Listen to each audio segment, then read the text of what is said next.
Welcome to PwC IFRS Talks, your source of all things IFRS, technical accounting matters, business issues, current standard setting, and regulatory updates. I'm your host, Ruth Preedy. In today's episode, we've got a lovely episode where we celebrate the life and times of the lovely Sandra Thompson. And obviously, to help me through that, who better to do it than Sandra Thompson? Welcome back, Sandra. Thank you, Ruth. So it's very exciting. You retire from PwC. Actually, we're recording this on the 29th. So tomorrow, the 30th of June. So this is your last podcast, Sandra. It is indeed. I've got that sense of nostalgia, and sometimes I'll miss. We've had such good conversations about so many things over the years, so I will miss this. Yes, definitely. I know. You saw the birth of IFRS Talks. We're now on like episode 90 or something. I think I'm going to buy a cake for the 100th episode and eat it all to myself. Because I can't even bring it in the office. So my home office, I'm sure my kids will help me. So anyway, let's hear about you. So starting off, and I don't know this, how long have you worked at PwC and how did you end up in the lovely world of technical accounting?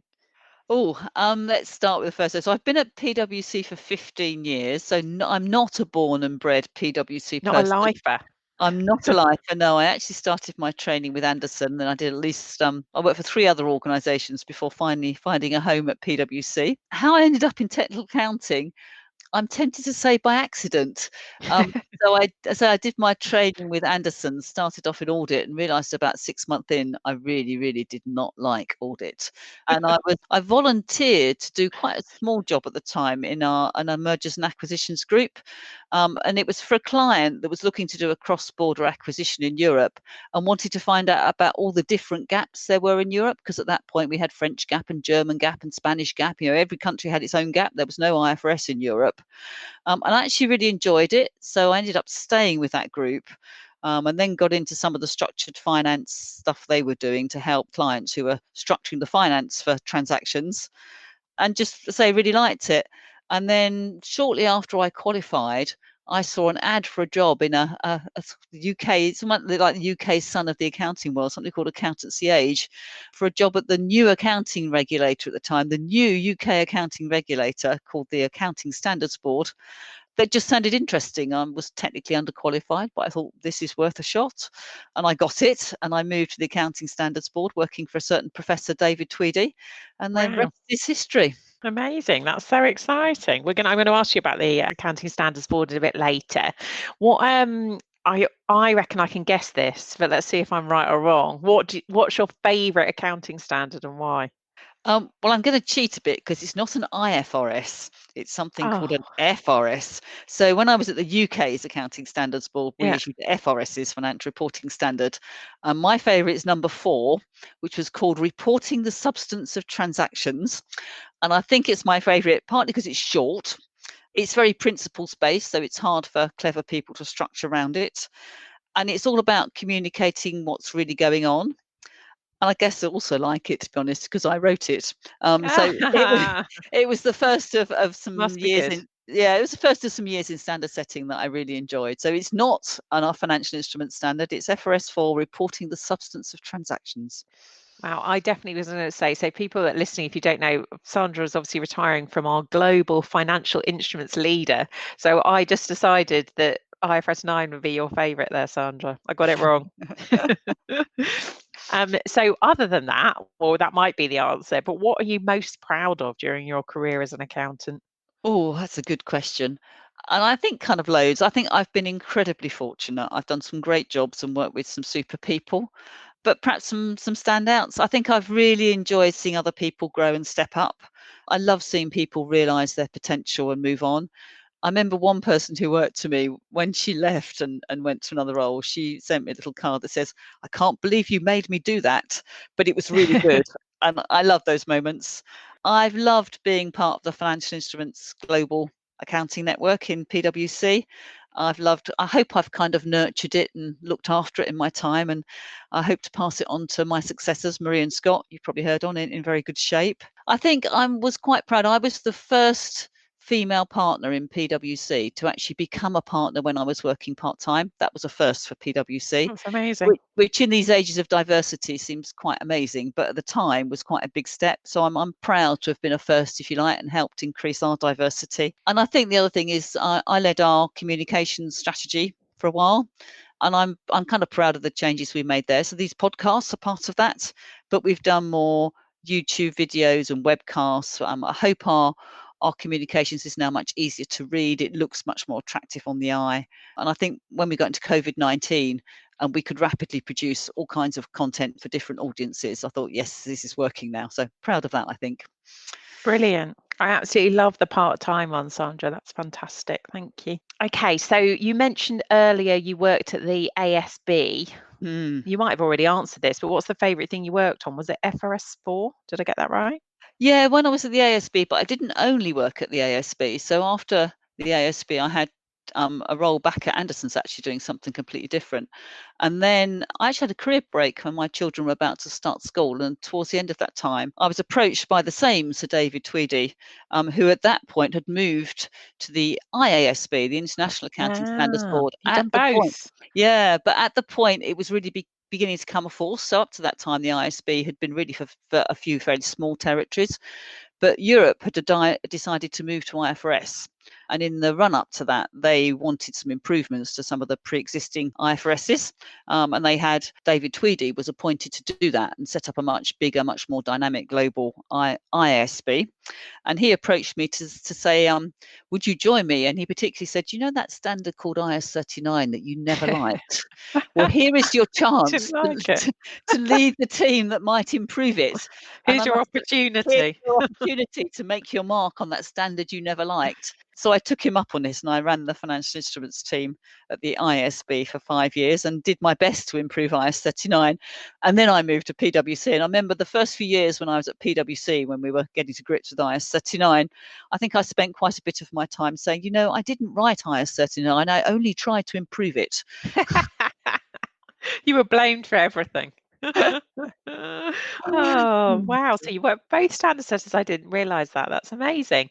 Yeah. And obviously, one of the things we do in technical accounting is we work through like a technical accounting problem. So someone comes to us with an issue and we have to work through what the answer might be. How have you got any tips of how you go about doing that? Like, you're so logical and come up with such a clear answer. Like, if you're giving people tips, what would you say to do? Oh, probably 3 things, I think.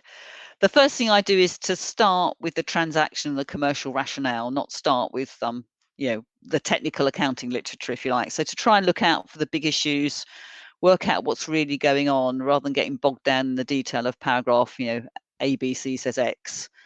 I think the second tip I have is to try and remember the end game. What are we really here for? And to me, it's to communicate to investors. So I sometimes take a step back and think, well, how would I explain this to my granny? Does it pass the how could I tell my granny this test? And I think the third thing is to think about the how as well as the what. So, where's the client and management coming from? Why does this matter to them? What situation is the engagement team in? Try and put myself in their shoes and feel some of their pain and some of their stress, because I think that's been really helpful in trying to reach a solution and working out the best way forward. So those are my 3 tips. That's brilliant. Thank you. And then coming to another thing we do of various degrees of joy is financial statement reviews. If you had sort of a killer question or killer thing you look out for in a financial statement review, what would it be? 2 things. So one, I think, is, does it tell the story? So, I probably know something about the client and what's gone on. Do I get that from reading the financial statements? And indeed, if I picked up these financial statements and didn't know the company's name, would I have any clue who they were about? But the second one is, when I've looked at what's there, is to take a step back and think, well, what's not there? What's missing that I would expect to be here? So those are my 2 key questions, if you like. That's brilliant. Thank you. I'm learning lots as we go through this. Okay, so it's looking at standard setting again. Obviously, you've been really at the forefront of some of this. What do you think is the single biggest change you've seen in standard setting during your career? I think it's undoubtedly the move to IFRS as being basically pretty much the globally accepted standard in in the vast majority of the world now. And indeed, when I look back to my days in Anderson and that first role I had, when I think I tried to put together the accounting under 30 different gaps, and Wow. it was horrendous. And then you had to try and make the tax and everything else work and the regulatory capital work as well. We now, not completely consistent, but pretty much a consistent accounting language in the vast majority of the world. So I think that's definitely the biggest change. I think that's come at a cost, to be honest. I think standards have got longer, more complicated. They take longer to produce. There has to be more due process, and they've probably got more, the whole process has got more political. But nevertheless, I think on balance, it has to be a good thing that we now have much more of a global language of accounting. That's amazing. And what are you most going to miss when you about your role when you go into retirement? I mean, that's easy. It's the people. I think we have a fantastic network. I've worked with some great people. They're passionate. Who else am I going to have long debates about accounting with? It's certainly not my husband. But they're I can still intelligent. ring you up, Sandra. That's fine.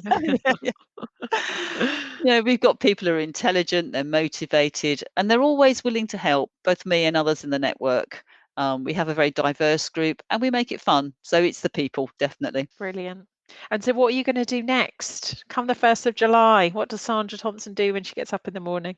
Oh, it's all down here from here. In fact, the first day, well, I am actually planning to get up in the morning because a group of some friends are going walking for the day. Good. But what do I do from here? So the first thing I think is a break and a rest. The last few months with COVID-19 for so many of us have been quite full on. I am fortunate enough to have booked 2 holidays before lockdown in the UK that are actually going to happen. Brilliant. So my first full week, we will actually be on holiday, which is amazing. How lucky were we to book a holiday just as we could go, and indeed we are going. And then after that, I've got some plans and then I've got some space and see what crops up. I have been doing some coaching roles both within PwC and externally that I will carry on, and I'd like to build up. I really say I love seeing people develop and flourish, so I want to do more of that. I've been doing a little bit more with a charity locally that goes into secondary schools, so I'll do a bit more of that. And then I'm kind of open office and see what comes along, really. Yeah, brilliant. And enjoy lovely long walks and time with your family. Yes, well, the other thing I actually would love to do is join a choir, but because of lockdown, singing is one of the best ways to spread the virus. So that one might have to go on hold for a while. We'll hold that one for a little bit. Yeah. Well, thank you so much, Sandra. You've been a delight on all of our podcasts. You're always so clear and interesting to listen to. And that was great. It was nice to hear about everything you've achieved. And we're all going to miss you. Well, thank you, Ruth. It's been great fun, and I think they're great podcasts. I might even listen to one or two when I'm out walking sometime.